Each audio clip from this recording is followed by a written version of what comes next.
বন্ধুরা, আপনাদের মাঝে আমি আরেকটা ভিডিও নিয়ে আসলাম। কুইয়াতে আজকে দুম্বার মাংস পাক করব। ভিডিওটা অবশ্যই শুরু থেকে শেষ পর্যন্ত দেখবেন। চলুন আমার ভিডিওটা শুরু করা যাক। ভালো লাগলে লাইক, শেয়ার, কমেন্ট করবেন।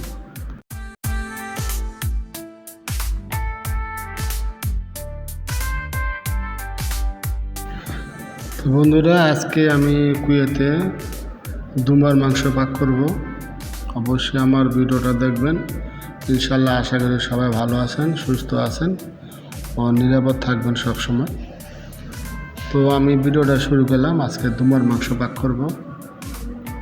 তো কিভাবে পাক করি শুরু থেকে শেষ পর্যন্ত দেখবেন।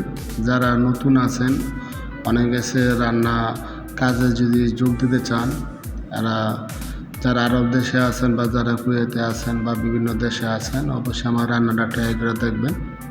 তো আমার ভিডিওটা লক্ষ্য করবেন আমি কিভাবে রান্না করি। তো আমি সর্বপ্রথম দুম্বার মাংসগুলি পানিতে ভিজাইলাম। তো এখানে পেঁয়াজ নিলাম, মরিচ নিলাম। ওরা যেহেতু জাল খায় না তাই অল্প একটু মরিচ নিলাম। তা আমি এখানে একটা পাতিলায় মশলা দিইনি এখনও, তবে দিব। এখানে পেঁয়াজ মরিচ কষাইতেছি। তো মাংসটা আমি আলাদা একটা ধুয়ে রেখে দিছি জালিতে, যাতে পানিটা ঝরে যায়। তো দেখতেছেন এই মশলাটা এখানে দিয়ে দিলাম। তো আমি এখানে মশলাটা কষাইতেছি। তো বন্ধুরা, ভিডিওটা দেখতে থাকেন।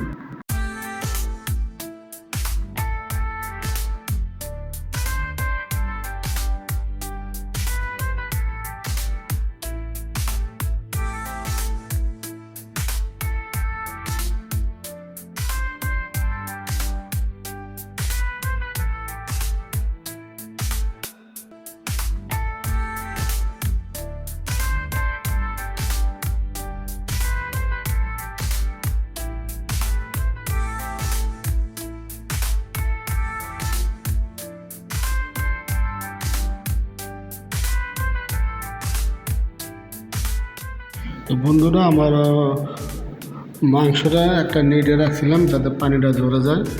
তা আমি এখানে মশলাগুলো আমার কষানো হয়ে গেছে। তা আমি এখন মাংসটা পাতিলা রেখব।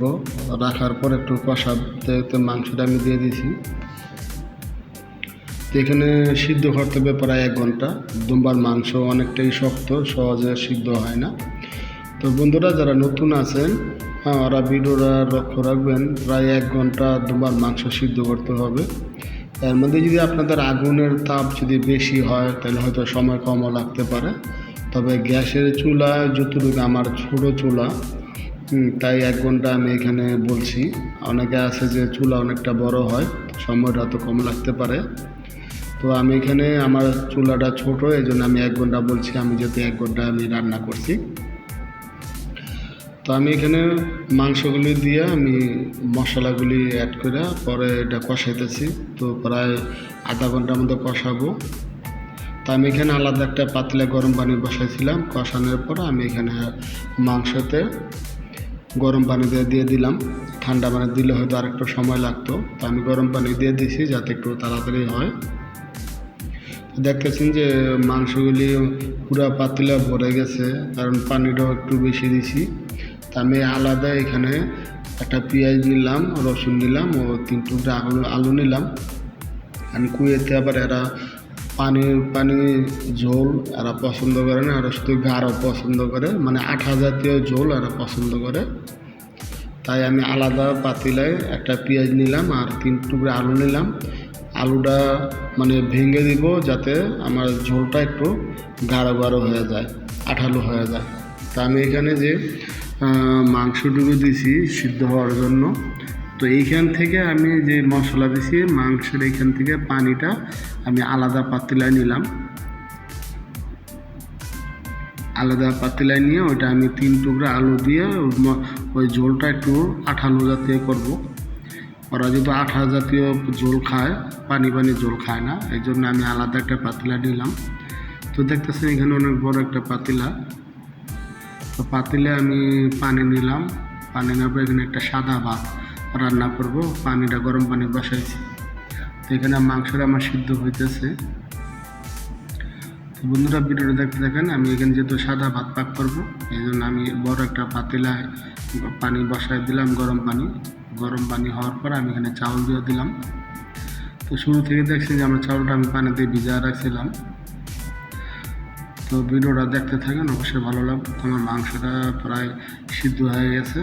তো ইনশাল্লাহ আমার ভিডিওটা যদি ভালো লাগে, নতুন যদি হয়ে থাকেন সাবস্ক্রাইবার করবেন ও লাইক ও শেয়ার দেবেন। তো অনেকে কমেন্ট করেন যে ভাই আরও ভিডিও দেন, আরও এরকম ধরনের ভিডিও দেন। তো ইনশাল্লাহ আমি আরও এমন করে ভিডিও দিব, আপনারা আমার কমেন্ট বক্সে অবশ্যই কমেন্ট করবেন। তো আমার মাংসটা হয়ে গেছে ইনশাল্লাহ। তো আমি এখন প্লেট রাখলাম। তো নিচে প্লেট রাখছি, দেখতেছে অনেক বড় প্লেট, এখানে পরে 8 জন মানুষ খাবে। তো আমি প্লেটে ভাত দিয়ে দিলাম, সাদা ভাত।